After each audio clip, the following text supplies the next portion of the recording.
नमस्कार दोस्तों, मैं फिजा। स्वागत है आप सभी का 4PM न्यूज में। दोस्तों, महाराष्ट्र में आजकल एक ऐसा मुद्दा सुर्खियां बटोर रहा है जिसकी कल्पना करना आसान नहीं है। आप सभी को पता होगा कि आजकल महाराष्ट्र में मराठी भाषा को लेकर विवाद चल रहा है, जिसके बाद कई बड़े नेताओं ने अपनी प्रतिक्रिया सामने रखी है। और इसी के साथ साथ महाराष्ट्र कांग्रेस के वरिष्ठ नेता हुसैन दलवाई ने हाल ही में कई मुद्दों पर अपनी राय रखी है। उन्होंने पश्चिम बंगाल के चुनाव, महाराष्ट्र सरकार के नियमों और चुनाव आयोग से जुड़े मामलों पर खुलकर बात की है। सबसे पहले उन्होंने महाराष्ट्र सरकार से एक खास मांग की है। उन्होंने कहा कि सरकार को टैक्सी और ऑटो ड्राइवरों के लिए मराठी भाषा से जुड़े नियमों को ठीक से जांच करनी चाहिए। उनका मानना है कि इस नियम को सही तरीके से लागू किया जाना जरूरी है ताकि किसी के साथ अन्याय ना हो और सभी लोग नियमों को ठीक से समझ सके।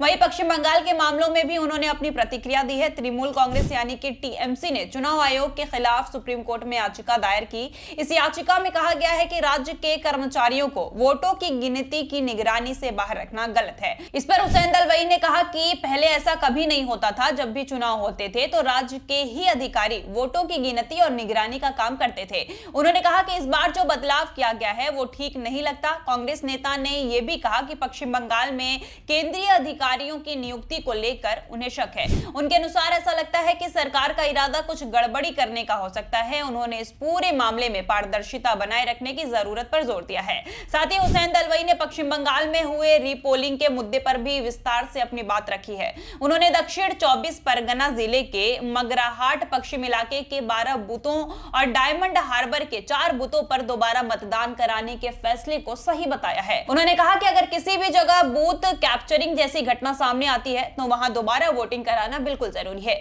उनके मुताबिक चुनाव प्रक्रिया को निष्पक्ष और पारदर्शी बनाए रखने के लिए यह कदम अहम माना जा रहा है। उन्होंने यह भी कहा कि वोटिंग के दौरान अगर किसी तरह की गड़बड़ी या दबाव की स्थिति बनती है तो चुनाव आयोग को तुरंत कार्रवाई करनी चाहिए और जरूरत पड़ने पर मतदान कराना चाहिए। हुसैन दलवाई ने आरोप लगाया कि बूथ कैप्चरिंग की घटनाएं कहीं ना कहीं केंद्र सरकार की व्यवस्था के कारण हो रही है। उनका कहना है कि जब चुनाव में केंद्रीय एजेंसियों और अधिकारियों की भूमिका बढ़ जाती है तो ऐसी शिकायतें सामने आती है जिससे चुनाव की निष्पक्षता पर सवाल उठते हैं। उन्होंने जोर देकर कहा कि लोकतंत्र में चुनाव सबसे जरूरी प्रक्रिया है और इस पूरी प्रक्रिया पे निष्पक्ष, पारदर्शी और डर मुक्त माहौल में कराया जाना चाहिए। अगर कहीं भी गड़बड़ी होती है तो उसे सुधारने के लिए तुरंत कदम उठाना जरूरी है ताकि जनता का भरोसा चुनाव व्यवस्था पर बना रहे। दोस्तों, आज सत्ता की आंखों में आंखें डालकर पत्रकारिता करना मुश्किल हो गया है। हमारे 4PM नेशनल यूट्यूब और फेसबुक चैनल को, जिसे आपका प्यार और विश्वास हमेशा से मिलता रहा है, उसे बंद करके सरकार ने ये साबित कर दिया है कि वो आपके सवालों से कितना डरती है।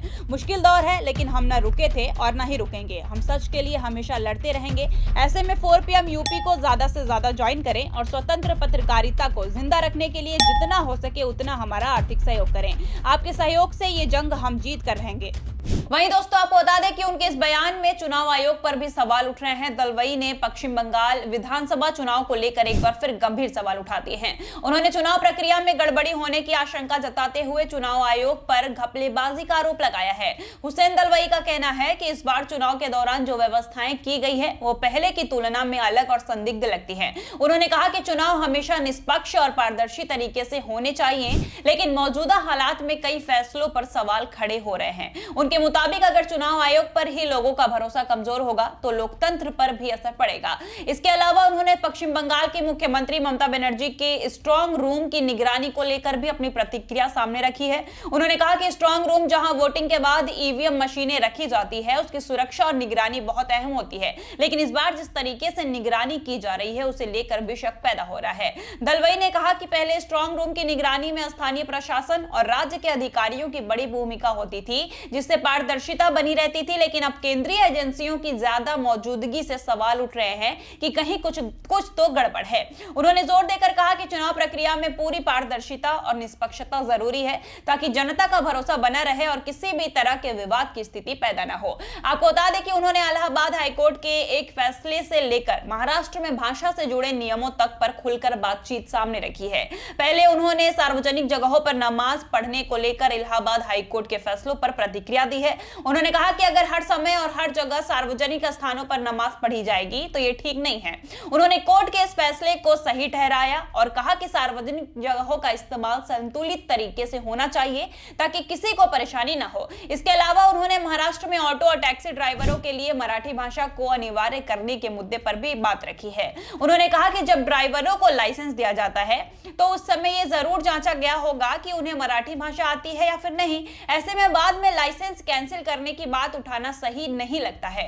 उन्होंने इस फैसले पर सवाल उठाते हुए कहा कि सरकार को इस मामले से साफ नीति अपनानी चाहिए।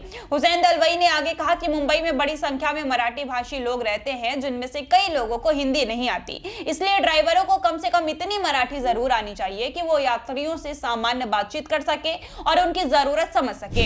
हालांकि उन्होंने मराठी भाषा को पढ़ने और लिखने की अनिवार्यता पर भी सवाल उठाए हैं। उनका कहना है कि आजकल कई मराठी परिवारों में भी अंग्रेजी का ज्यादा इस्तेमाल हो रहा है और मराठी माध्यम के स्कूल धीरे धीरे बंद हो गए हैं। इस मुद्दे पर कोई खास ध्यान नहीं दे रहा है, जो चिंता की बात है। कुल मिलाकर उन्होंने कहा कि भाषा के नियम बनाते समय व्यवहारिकता और लोगों की जरूरतों का ध्यान रखना जरूरी है ताकि किसी के साथ अन्याय ना हो और व्यवस्था सही तरीके से चल रही है। अब दोस्तों, इस पूरे मामले पर आपकी क्या राय है, हम जरूर जानना चाहेंगे। और जिस तरीके से महाराष्ट्र में मराठी भाषा को लेकर विवाद हुआ है उस पर आप क्या कहना चाहेंगे, हमें जरूर कमेंट करके बताइएगा।